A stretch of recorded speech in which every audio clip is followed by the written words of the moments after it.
Segunda carta do apóstolo Paulo aos Coríntios, capítulo 9. Segunda carta de Paulo aos Coríntios, melhor dizendo, capítulo 8, versículo 9. Só esse versículo. Glória a Deus. Ao nosso Deus seja toda a glória, toda a honra, todo o louvor. Diz assim a palavra do Senhor: pois conheceis a graça de nosso Senhor Jesus Cristo, que sendo rico, se fez pobre, por amor de vós, para que pela sua pobreza vos tornassem ricos. Amém? Bendito seja o nome do Senhor Jesus. Podeis sentar? Glória a Deus. Conheceis, pois, a graça do Senhor Jesus, que sendo rico se fez pobre, para que pela sua pobreza nós nos tornássemos ricos. Não sei se nessa noite tem alguém em nosso meio que ainda não tem a certeza da sua salvação. Como é que você pode obter, como é que você pode ter esta convicção? Dando ouvido à palavra do Senhor e crendo no que está escrito. Esse texto é um texto maravilhoso que nos fala a respeito do dever de conhecer a graça do Senhor Jesus. Como cristão, como crentes, a gente às vezes entrega a vida a Jesus e a gente estaciona durante o tempo. Não procura crescer. Mas se você observar os ensinamentos, os conselhos, as orientações de Deus, não é para a gente ficar estacionado no tempo, não. É para a gente procurar crescer. E é por isso que Deus, usando o apóstolo Pedro na segunda carta, no capítulo 3, no versículo 18, por sinal, o último versículo do capítulo 3 de Pedro, ele diz que antes a gente deve crescer na graça e no conhecimento do Senhor Jesus. A gente deve procurar crescer. Crescer, isso significa que a gente nunca vai chegar no limite. Impossível. Quanto mais a gente tem conhecimento da graça do Senhor Jesus, mais conhecimento falta a gente ter. É impossível qualquer ser humano conhecer tudo, saber todas as coisas relacionadas à graça do Senhor. Porque a graça de Deus, ela é muito grande, ela é muito extensa. Não dá nem para a gente entender completamente. Por isso que Pedro faz questão também de dizer algo bem interessante sobre a graça. 1 Pedro capítulo 4, versículo 10.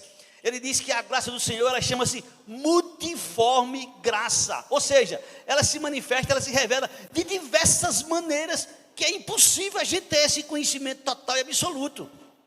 Servir uns aos outros, cada um conforme o dom que recebeu, como bons dispenseiros da multiforme graça de Deus. Por isso que Paulo diz: procurar conhecer, procurar crescer, procurar desenvolver o conhecimento da graça do Senhor Jesus. Quando Jesus nos solicita alguma coisa, é porque Ele quer o nosso bem, e Ele faz para dar exemplo. Jesus, lá em Lucas capítulo 2, no versículo 52, nos diz que Ele crescia em conhecimento e graça, não só diante dos homens, também diante de Deus. E isto ficou registrado para que a gente procure crescer. Crescer na graça, crescer no conhecimento. Eu não cheguei lá, nem vou chegar, nem também você chegou e nem você vai chegar. O que eu e você não podemos é parar. A gente precisa ler, estudar, meditar, para crescer cada vez mais para o louvor e para a glória do Senhor. A igreja, ela tem esse dever de procurar crescer na graça e no conhecimento do Senhor Jesus. Por isso que Paulo diz: conheceis a graça do Senhor Jesus, que Ele, sendo rico, se fez pobre. Jesus era o dono de tudo. Era não, é o dono de tudo. Mas por alguns momentos Ele deixou tudo. Deixou tudo. Ele se fez pobre. Ele veio a este mundo. E para dar exemplo de uma forma muito forte, nasceu numa manjedoura. Eu e você jamais queremos que nosso filho não nasça no melhor lugar possível. A gente se sacrifica às vezes. Alguns até pagam parcelado em diversos meses o nascimento do seu filho, porque ele quer o melhor para seu filho, quer o melhor para sua filha. E isso é normal, isso é natural, isso é benéfico, isso é louvável. Jesus nasceu numa manjedoura. Você tem ideia do que significa isso? O Rei da Glória, o Senhor dos Exércitos, o Deus Todo-Poderoso, o Criador de todas as coisas, para vir aqui este mundo em forma de homem, nasceu numa manjedoura. Mas Paulo, inspirado pelo Espírito Santo, nos estimula que a gente deve crescer, que a gente deve conhecer a graça do Senhor Jesus, que ele, sendo rico, se fez pobre, para que nós que éramos pobres nos tornássemos ricos. O que é graça? Os cristãos sabem muito bem o que é graça. Graça é um favor imerecido. Nós não merecíamos, nós não éramos dignos, nós não tínhamos a menor capacidade de receber, de merecer alguma coisa, porque nós éramos pecadores. E eu estou falando nós para aqueles que um dia já invocaram Jesus como Senhor, como Salvador. E mesmo assim, ainda somos pecadores, porém diferentes. Pecadores comprados, pecadores redimidos pelo poder do sangue de Jesus. O Senhor faz questão que a gente deva conhecer. E Ele nos diz na palavra do Senhor, no Salmo 14, versículo 2 e 3, que Deus em um determinado momento, não que precisasse Ele fazer isso, mas para que a gente pudesse entender, Ele olha dos céus para a terra e Ele procura entre os filhos dos homens. Não é para surpresa dele, viu? Para nossa surpresa, Ele diz que não há um só. Ele não encontrou um só. E Ele diz no versículo 3, todos se extraviaram e juntamente se corromperam. Não há quem faça o bem, não há nenhum sequer. Era este o quadro da humanidade. Sem Jesus, é este o quadro da humanidade.